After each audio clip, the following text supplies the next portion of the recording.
You're tuning into Black and White Sports on YouTube. The no-holds-barred truth on sports.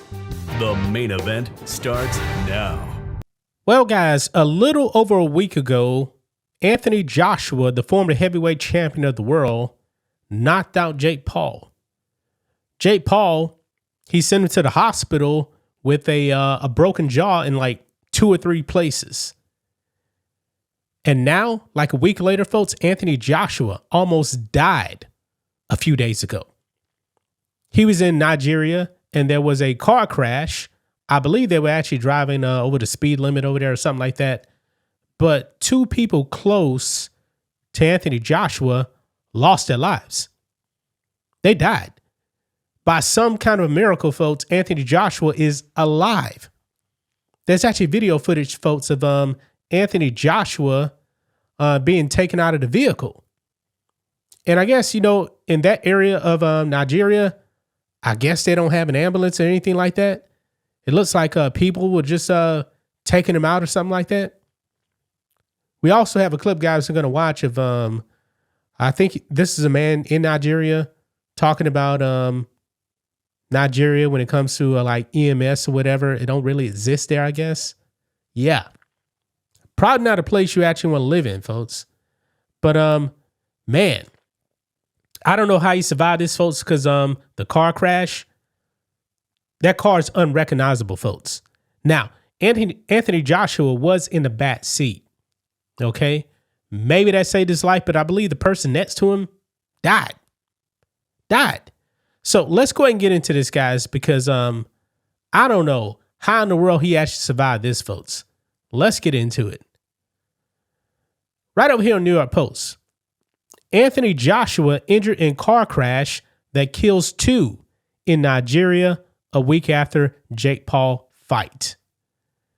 Star boxer Anthony Joshua was hospitalized after being injured in a horrifying car crash in Nigeria that killed 2 on Monday morning, less than 2 weeks after he knocked out Jake Paul during a Miami bout, according to multiple reports.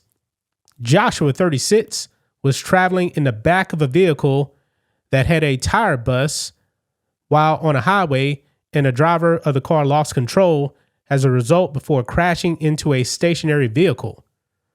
Ogun State Police Commissioner Langri Ogunlowo, I don't know if that's how you pronounce his name, but anyway, told ESPN. A photo emerging from the crash from Punch, an outlet in Nigeria, showed a shirtless Joshua who reportedly sustained minor injuries with broken glass around him. Yeah, this is him right there, guys. And boy, I can't really tell if his legs are kind of like were pushed in to the back. I can't really tell from that picture right there. But boy, that doesn't look good. Quote, "We are trying to contact Anthony, and in the meantime, we don't want to speculate on how he is, but thankfully he appears okay from what I have seen in the images," his promoter, Ed Hearn, told the Daily Mail. "We are awaiting more information on what has happened and will update in due course." Yeah, guys, look at this, man. I mean, that vehicle right there, that's the vehicle he was in. You can't even tell that was really a vehicle right there. This is really bad, man. Really bad. An eyewitness told Punch that there were 2 vehicles traveling together from Joshua's party and that the boxer's security team was in the vehicle behind them before the crash. The person in the passenger seat and the person who sat next to Joshua, reportedly seated behind the driver, per the eyewitness, died on the spot. Wow. According to the Punch report. Both of Joshua's parents are Nigerian. Yeah, he's a Nigerian British boxer. Wow. Now, this is a picture right here of Anthony Joshua being taken out of the vehicle. Looks to be in pain right there. But over here, we don't have any images of the people that died. Now, this guy right here says that their brains were on the road or something like that. Wow. Let's listen to this, guys. Here we go.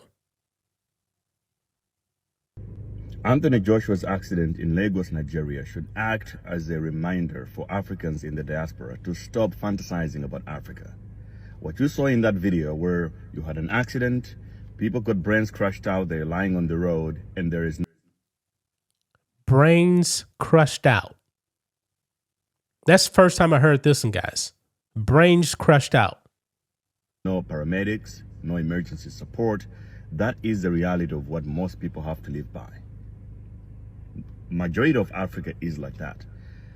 Someone got an accident and people are just praying for him, telling him he's not going to die. And there is nobody there seriously to help. These are, for the most part, dysfunctional countries. And this is the reality of it. That's why your parents left a long time ago and try to create a life elsewhere where you're now based. So if you're going to go to Africa, dirty December, sure, have fun.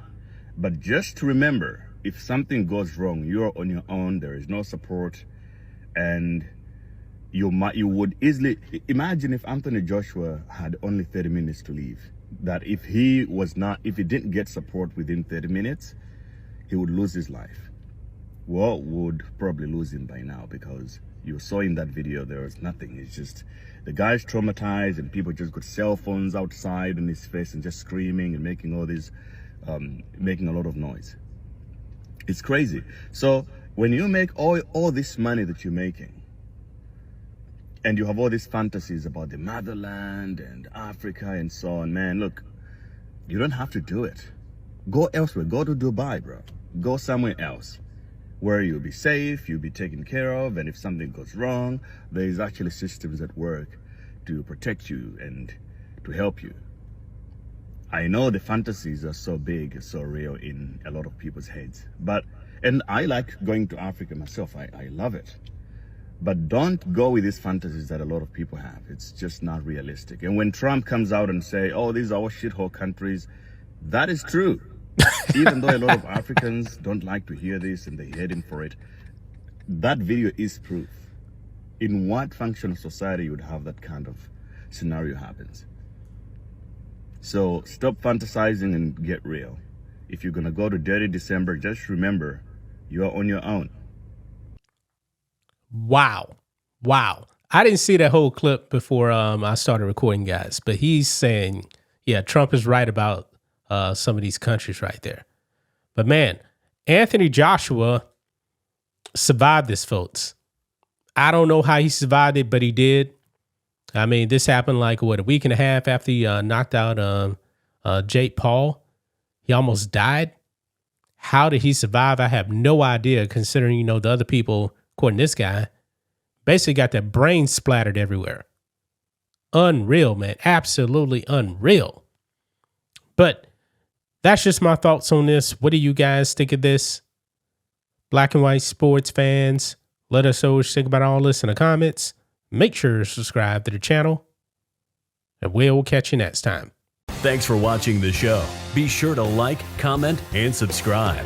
Be sure to tune in next time on Black and White Sports.